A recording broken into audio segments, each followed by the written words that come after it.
నమస్తే welcome to BRK news నేను ఝాన్సీ ఇక బులెటిన్ లో డీటెయిల్స్ చూస్తే కొమరం భీం ఆసిఫాబాద్ జిల్లా జైనూరు మండలంలోని చింతకర్ర గ్రామ పంచాయతీ పరిధిలోని తాడిగూడ గ్రామంలో తాగునీటి సమస్య తీవ్రంగా నెలకొంది. మిషన్ భగీరథ పథకం ద్వారా సరఫరా కావాల్సిన నీరు తగినంతగా అందకపోవడం, అలాగే గ్రామ పంచాయతీ వంతున తగిన నీటి సౌకర్యాలు లేకపోవడం ఆదివాసీ గిరిజనులకు కష్టంగా మారింది. గ్రామంలో ఉన్న ఒక్కటే బోరు కూడా సరిగ్గా పనిచేయకపోవడంతో గిరిజనులు మైళ్ళ దూరం నడిచి నీళ్లు తేవాల్సిన పరిస్థితి ఏర్పడింది. వేసవి కాలంలో సమస్య మరింత తీవ్రతరం అవుతుండగా సాధారణ జీవనానికి అవసరమైన కనీసమైన తాగునీరు కోసం కూడా వారు తీవ్రంగా అల్లాడుతున్నారు. పూర్తిగా ప్రభుత్వంపై ఆధారపడే ఈ గ్రామానికి తాగునీటి సమస్యను పరిష్కరించే దిశగా చర్యలు తీసుకోవాలని గ్రామస్తులు కోరుతున్నారు. మిషన్ భగీరథ నీటి సరఫరా పునరుద్ధరించాలని, అదేవిధంగా మరిన్ని బోర్లను ఏర్పాటు చేయాలని వారు విజ్ఞప్తి చేస్తున్నారు.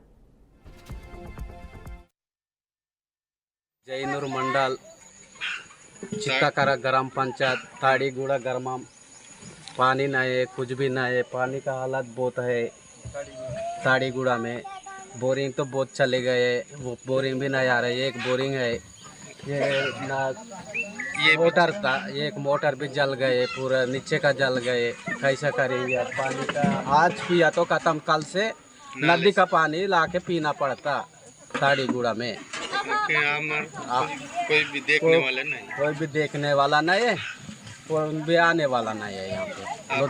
आफत कभी अभी भी आफत ऐसा अपना रहता ताड़ीगुड़ा में। जैनूर मंडल चित्ताकरा ग्राम पंचायत ताड़ीगुड़ा ग्राम पानी नहीं है, कुछ भी नहीं है। पानी का हालत बहुत है ताड़ीगुड़ा में। बोरिंग तो बहुत चले गए। కృష్ణా జిల్లా తిరువూరు నియోజకవర్గంలో జరుగుతున్న కృష్ణా జలాల సరఫరా వివాదంకి రాజకీయ రంగు తీసుకుంది. కొండూరు మండలంలో ఫ్లోరైడ్ బాధితులు ఎక్కువగా ఉండటంతో వారికి ఫ్లోరైడ్ రహిత కృష్ణా జలాలు అందించేందుకు ప్రభుత్వం టెండర్లు పిలిచి పథకం ప్రారంభించిన సంగతి తెలిసిందే. ఎందుకంటే కొంతమంది దుష్ప్రచారం చేస్తున్నారు. 20 రోజుల నుంచి నీళ్లు రావట్లేదు, 23 రోజుల నుంచి నీళ్లు రావట్లేదు, చెప్పు తెగిందా కొడతాం. అలాంటి వాళ్ళు చెప్పు తెగిందా కొడతా. ఎందుకు అంటే ఒక యాప్ పెట్టి ఆ యాప్లో ప్రతిరోజు అప్లోడ్ చేసి నీరు సరఫరా చేస్తున్నా. ఎక్కడైనా నీళ్లు అందకపోతే ఆ రోజు చాలా ఇబ్బందిగా ఫీల్ అవుతాను నేను. ఎందుకంటే మన ఇంట్లో ఒక్క గంట నీళ్లు రాకపోతే. అయితే గత కొన్ని రోజులుగా మండలానికి నీరు అందకపోవడం పట్ల స్థానికులు ఆందోళన వ్యక్తం చేస్తున్నారు.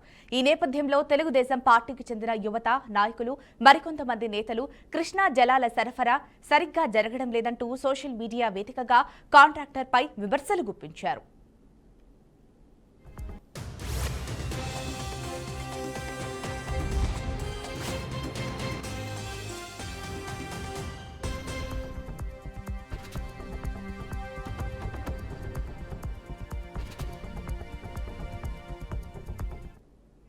దీంతో మండిపడిన ఎమ్మెల్యే కొలికపూడి శ్రీనివాసరావు సోషల్ మీడియాలో మాట్లాడుతున్న తమ పార్టీకి చెందిన నేతలను ఉద్దేశించి చెప్పు తెగేదాకా కొడతా అంటూ తీవ్ర వ్యాఖ్యలు చేశారు. ఇది పార్టీ లోపలి విధానాన్ని వెలుగులోకి తీసుకొచ్చింది. ఈ వ్యాఖ్యలపై వకాబు చేయగా జలాల పంపిణీ కాంట్రాక్టు ఎమ్మెల్యే అనుచరుల పేరు మీదనే ఉన్నట్లు, అదే కారణంగా తప్పులు బయటపడకుండా ఆవేశం వ్యక్తం చేశారన్న ఆరోపణలు వినిపిస్తున్నాయి.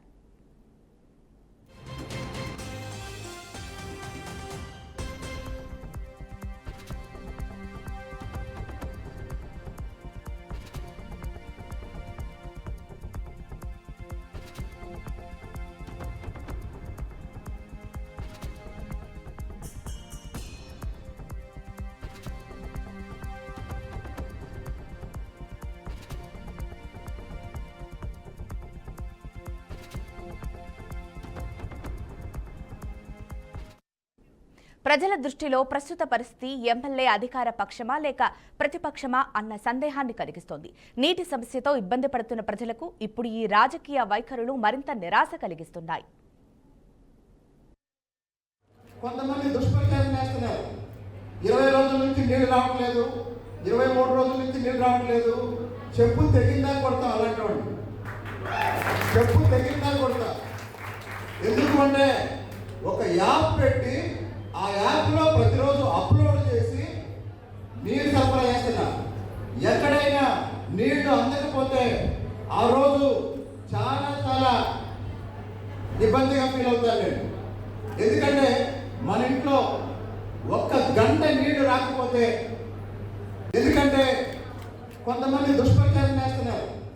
20 రోజుల నుంచి నీళ్లు రావట్లేదు, 23 రోజుల నుంచి నీళ్లు రావట్లేదు, చెప్పు తెగిందా కొడతాం. అలాంటి వాడు చెప్పు తెగిందా కొడతా. ఎందుకు అంటే అచ్చంపేట మాజీ ఎమ్మెల్యే గువ్వల బాలరాజు బీజేపీలో చేరారు. ఆయనకు ఆ పార్టీ రాష్ట్ర అధ్యక్షుడు రామచంద్రరావు కండువా కప్పి ఆహ్వానించారు. ఈ సందర్భంగా రామచంద్రరావు మాట్లాడుతూ రాష్ట్రంలో బీజేపీని ప్రత్యామ్నాయంగా చూస్తున్నారని అన్నారు. గువ్వల బాలరాజు కూడా ఆ విషయాన్ని ముందుగానే గుర్తించి రావడం అభినందనీయమని అన్నారు. అచ్చంపేటతో పాటు రాష్ట్ర వ్యాప్తంగా బీజేపీ అభివృద్ధికి గువ్వల బాలరాజు కృషి చేస్తారని ఆశిస్తున్నామని అన్నారు. త్వరలో రాష్ట్రంలో స్థానిక సంస్థల ఎన్నికలుంటాయి. ఈ ఎన్నికల్లో మన సత్తా ఏంటో చూపించాలని పార్టీ శ్రేణులకు రామచంద్రరావు పిలుపునిచ్చారు. కాంగ్రెస్ నేత రాహుల్ గాంధీకి మోడీని విమర్శించే స్థాయి లేదని మండిపడ్డారు. మరి ఈరోజు వారు ఒక గేట్వే ఆఫ్ హైదరాబాద్ తెలంగాణ అని పెట్టి ఓవరాల్ మీద పెడతా ఉన్నారు. సంతోషం, మాకేం దాంట్లో అభ్యంతరం లేదు. హైదరాబాద్ నిజంగా ఎన్డీఏ ప్రభుత్వం వాజ్పేయి గారి దగ్గర నుంచి ఇప్పటి వరకు ఉన్నటువంటి ఒక ఏ పాలకుడైనా సరే దీన్ని నజరందాజ్ చేయలేరు, దీన్ని విస్మరించలేరు. హైదరాబాద్ డెవలప్ చేయాల్సిందే. మీరు గేట్వే ఆఫ్ హైదరాబాద్ పెట్టిన రోజు తెలంగాణ భారతీయ జనతా పార్టీకు గేట్వే ఆఫ్ తెలంగాణ అవుతున్నది. బాలరాజు గారి చేరిక దానికి ఒక నిదర్శనం. కాబట్టి మిత్రులారా, ఈరోజు ఏదైతే మనము ఈ యొక్క చేరిక సమయంలో వారితో చాలామంది చేరే వాళ్ళు ఉన్నారు. నేను ఇంతకుముందు చేసినట్టు వారికి నేను ఇప్పుడు మా పార్టీ తరఫు నుంచి వారికి యాక్టివ్ మెంబర్షిప్గా ఇస్తున్నాను. మొన్న జరిగినటువంటి ఒక నా జిల్లా పర్యటనలు అయితే ఉన్నాయో రోజుకి 1 నెల పూర్తి అయింది నా ఒక ఛార్జ్ తీసుకొని. ఈ నెల లోపల పూర్తి అయ్యే లోపల నేను 16 జిల్లాలు పర్యటన చేశాను. దాదాపు 3500 కిలోమీటర్లు కూడా ప్రయాణం చేశాను. కొన్ని వేల మంది కార్యకర్తలు కలవడం జరిగింది. కొన్ని వందల పిటిషన్లు మాకు రావడం జరిగింది ప్రజా సమస్య మీద. ఎక్కడ పోయినా భారతీయ జనతా పార్టీలో ఎంపీపీలు, ఎంపీటీసీలు, జడ్పీటీసీలు, మాజీ అందరూ కూడా ఇప్పుడు కాబట్టి వాళ్ళు చాలామంది బీజేపీలో చేరడం జరిగింది. చాలామంది యువకులు కూడా బీజేపీలో చేరుతూ ఉన్నారు. నేను ఈ వేదిక ద్వారా మరొకసారి తెలంగాణ మేధావులకు, యువకులకు, డాక్టర్లకు, ఇంజనీర్లకు అందరికీ కూడా నేను ఈరోజు వారిని అప్పీల్ చేస్తూ ఉన్నాను. మరి ఈరోజు వారు ఒక గేట్వే ఆఫ్ హైదరాబాద్ తెలంగాణ అని పెట్టి ఓవరాల్ మీద పెడతా ఉన్నారు. సంతోషం, మాకేం దాంట్లో అభ్యంతరం లేదు. హైదరాబాద్ నిజంగా ఎన్డీఏ ప్రభుత్వం వాజ్పేయి గారి దగ్గర నుంచి ఇప్పటి వరకు ఉన్నటువంటి ఒక ఏ పాలకుడైనా సరే దీన్ని నజరందాజ్ చేయలేరు, దీన్ని విస్మరించలేరు. హైదరాబాద్ డెవలప్ చేయాల్సిందే. మీరు గేట్వే ఆఫ్ హైదరాబాద్ పెట్టిన రోజు తెలంగాణ భారతీయ జనతా పార్టీకు గేట్వే ఆఫ్ తెలంగాణ అవుతున్నది. ఈరోజు గువ్వల బాలరాజ్ ఒక అవకాశవాది అని మాట్లాడుతూ ఉన్నారు. మొన్నటి సంఘటన మీతో పంచుకుంటాన్న. దయచేసి యువకులు ఉద్యమంలో చేరినప్పుడు యువతులు, మేధావులు, జర్నలిస్టులు, అదేవిధంగా తెలంగాణలో ప్రతి ఒక్కరూ తెలంగాణ రాష్ట్ర సాధన ఉద్యమంలో జేఏసీలుగా ఏర్పడి వివిధ పద్ధతుల్లో కుల సంఘాలు, ప్రజా సంఘాలు ప్రతి ఒక్కరు కూడా తెలంగాణ ఉద్యమం చేస్తూ ఉంటే నేను మీలాగా విద్యార్థి సంఘమో లేదంటే ప్రజా సంఘాల్లోనో కుల సంఘాల్లోనో పని చేసిన అనుభవం లేదు. కాబట్టి ఎప్పుడు కూడా నేను విద్యార్థి నాయకుడిగా పని చేయలేదు. కాబట్టి నాకు ప్రధానంగా కనిపించింది టీఆర్ఎస్ పార్టీ. టీఆర్ఎస్ పార్టీలోకి ఎవరో చేరమని నన్ను ప్రోత్సహించలేదు. నాకున్నటువంటి లక్ష్యం, చదువుకున్న యువకుడిగా ఒకవేళ ప్రజాసేవ చేయాల్సే వస్తే నేను ఒక ఆంటర్ప్రీనర్, ఒక వ్యాపారవేత్తగా ఉన్నా. చదువుతో పాటు వ్యాపారాన్ని నిర్మించుకొని ఏదో నా జీవనాన్ని నేను కొనసాగిస్తూ ఉన్నా. కానీ నేను నా అనుభవంలోకి వచ్చింది ఏంది అనంటే, ఎంత పారిశ్రామికవేత్తగా ఎదిగినా నా అణగారిన వర్గాలకు, నా అంటే డైరెక్ట్గా నా పైన ముద్ర వేసేది దళితుల గురించి మాట్లాడుతున్నాడు గువ్వల బాలరాజ్ అని. బీఆర్ఎస్ పార్టీ ఎప్పుడైనా అవకాశం ఇవ్వాలి మాట్లాడడానికి అంటే దళితుల అంశాల విన్నే మాట్లాడాలి. లేదంటే ఎవరైనా వాళ్ళు చేసిన తప్పిదాలను ఖండించేటువంటి మాట మాట్లాడితే దళితునితోనూ మాట్లాడితే సెన్సిటివ్ అవుతుంది, బాగా మాట్లాడగలుగుతాడు అని ఆ అంశాల కోసమే వాడుకున్నారు. కానీ నా అంటే నేను ఇచ్చేటువంటి డెఫినేషన్ నిర్వచనం, పేదలు ఎవరున్నా పేదరికం నుంచి వచ్చినటువంటి వాడిగా ఒక వలస కూలి బిడ్డగా నేను పేదల సంక్షేమం కోసం, పేదల అభివృద్ధి జరగాలంటే ఒక ఆంటర్ప్రినర్గా, ఒక వ్యాపారవేత్తగా పెద్దగా నేను వరగబెట్టేది ఏముండదు.